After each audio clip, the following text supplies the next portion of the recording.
Bienvenue sur AstroRoche. Je suis Julien Sercourt, chargé de communication sur les astéroïdes.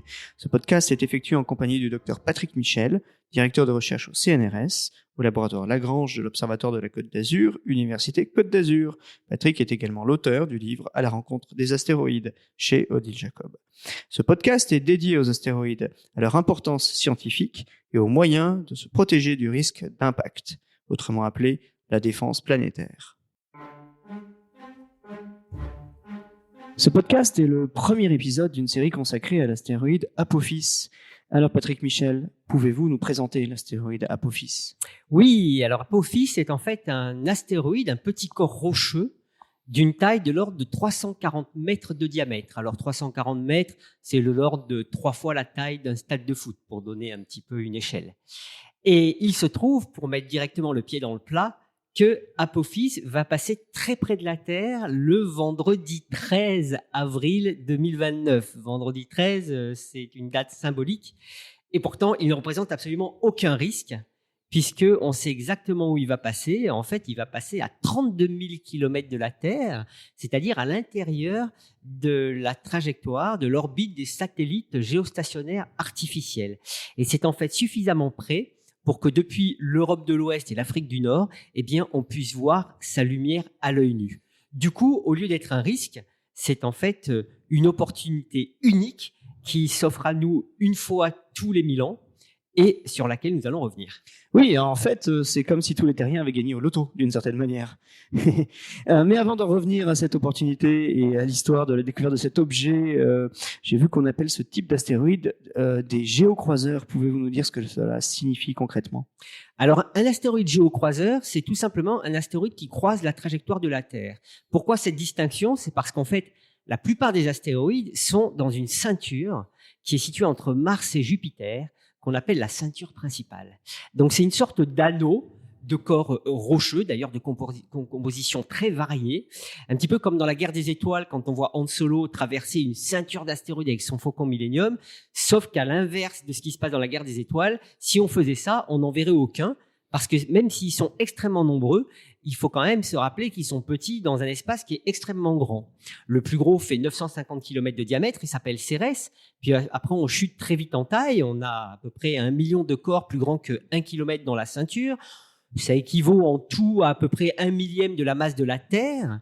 Mais ces objets restent quand même suffisamment nombreux pour se rentrer dedans de temps en temps. Et quand ils se rentrent dedans, eh bien, qu'est-ce que ça fait ? Ça fait des fragments. Ces objets se détruisent, génèrent des fragments, et ces fragments peuvent être mis sur des trajectoires instables qui les font passer d'une trajectoire en gros circulaire entre Mars et Jupiter à une trajectoire qui s'allonge petit à petit pour, en 1 million d'années, ce qui est relativement court par rapport aux 4 milliards d'années et demi de l'âge du système solaire, eh bien, en 1 million d'années, ils peuvent s'approcher de la Terre. Et régulièrement, nous sont envoyés des corps de la ceinture des astéroïdes pour peupler cette population d'astéroïdes géocroiseurs.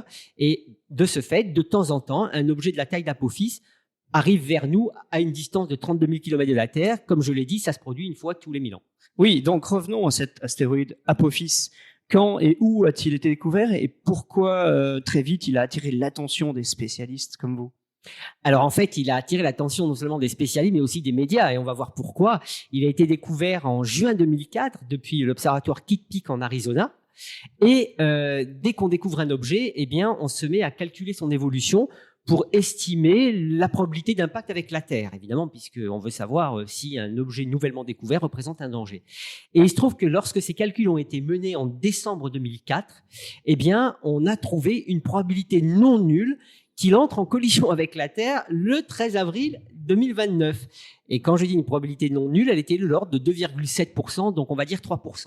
Mais 3%, mais c'est énorme en fait. 3%, c'est comme la probabilité de mourir par une arme à feu.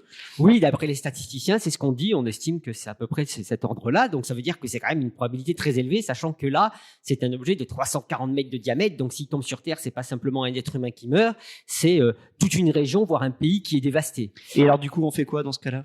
Eh ben dans ce cas-là, c'est le problème, c'est la question, qu'est-ce qu'on fait quand on trouve qu'un objet risque de nous rentrer dedans dans un un court terme relativement, puisque de 2004 à 2029, il n'y a pas beaucoup de temps.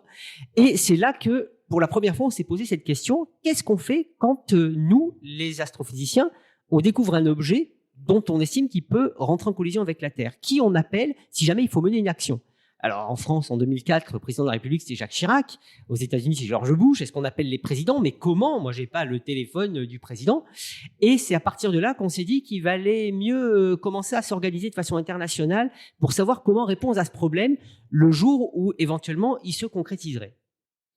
Très bien. Et du coup, vous avez fait comment concrètement? Alors, en fait, la clé, c'était déjà de vérifier cette probabilité d'impact avec la Terre en 2029.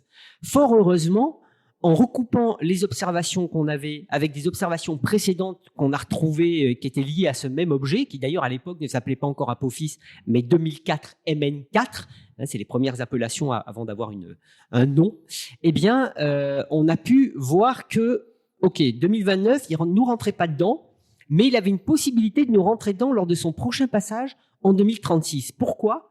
Parce que lorsqu'il passera en 2029 près de la Terre, eh bien, il y a une petite incertitude sur sa trajectoire, il y a un petit trou dans l'espace qui fait 600 mètres, et s'il rentre dedans, on appelle ça un trou de serrure, lors du prochain passage, il rentre en collision avec la Terre. Parce qu'il y a un prochain passage, évidemment. Voilà, il y a toujours cet objet tourne autour du Soleil, et puis de temps en temps, il recroise la Terre, et là, il se trouvait qu'on savait qu'il repassait près de la Terre en 2036. Et si il passait dans ce trou de serrure en 2029, il nous rentrait dedans en 2036. Donc, il fallait s'assurer qu'il ne passait pas dans ce trou de serrure. Et pour ça, eh bien, il nous fallait affiner notre précision sur la trajectoire. Les calculs ne nous permettaient pas, à ce moment-là, de savoir s'il passait dedans, parce que c'est vraiment un tout petit trou dans un grand espace. Et donc, on a poursuivi les observations de cet objet, et ce qui nous a sauvés, c'est qu'il passait près de la Terre en 2013. Et il se trouve qu'il y a deux moyens d'observer ces objets. Il y a les télescopes optiques, les télescopes les amateurs ont dans leur jardin, et d'ailleurs les amateurs nous aident énormément à suivre ces objets puisqu'ils sont répartis sur toute la Terre et certains sont vraiment les niveaux professionnels. Et il y a les télescopes radars, les radars en fait, comme celui qui était à Arecibo qu'on voit dans un James Bond par exemple. Et pour des raisons un peu complexes à expliquer, les radars nous permettent d'avoir une meilleure précision sur la trajectoire. Mais pour avoir un signal suffisamment fort, il faut que l'astéroïde se passe suffisamment près de la Terre. Et il se trouve qu'en 2013, Apophis passait suffisamment près de la Terre pour qu'on l'observe avec les radars. Et à partir de là, on a pu avoir une meilleure précision sur sa trajectoire et s'assurer qu'il ne rentrait pas dans ce trou de serrure en 2029 et donc ne nous rentrait pas dedans en 2036. Cependant, il restait encore une incertitude pour son prochain passage en 2044, puis en 2068. Et on s'en sort jamais, en fait. Heureusement si, parce que les astrophysiciens ne baissent pas les bras comme ça, surtout quand il s'agit de la survie d'une grande région, d'un pays, voire de l'humanité. Donc on a continué à le suivre, il y a eu des campagnes d'observation internationales. D'ailleurs, cet objet nous a permis de s'assurer qu'on était bien organisé au niveau des observations, en tous les cas les astronomes qui observent ces objets, et on a pu le démontrer puisqu'on a pu complètement éliminer la probabilité qu'ils nous rentrent dedans sur ces échelles de temps jusqu'à 2068. Donc, ouf, on peut poser un grand ouf, on est tranquille, en fait. Mais ça veut dire qu'il faut aussi les suivre constamment, tous ces objets géocroiseurs. Absolument, et c'est pour ça que, heureusement, on a des programmes qui les suivent. On aura bientôt un télescope spatial qui s'appelle NEO Surveyor qui ira faire l'inventaire de ces objets depuis l'espace. On pourra y revenir. Et surtout, ce que ça dit, c'est que le suivi est important parce que le calcul de l'évolution de ces objets nous permet de prédire avec précision leurs évolutions que sur des échelles de temps de l'ordre de 50 ans, 50 à 100 ans, pas plus. Pourquoi ? Parce que, en fait, les calculs sont très sensibles aux rencontres de ces objets avec les planètes.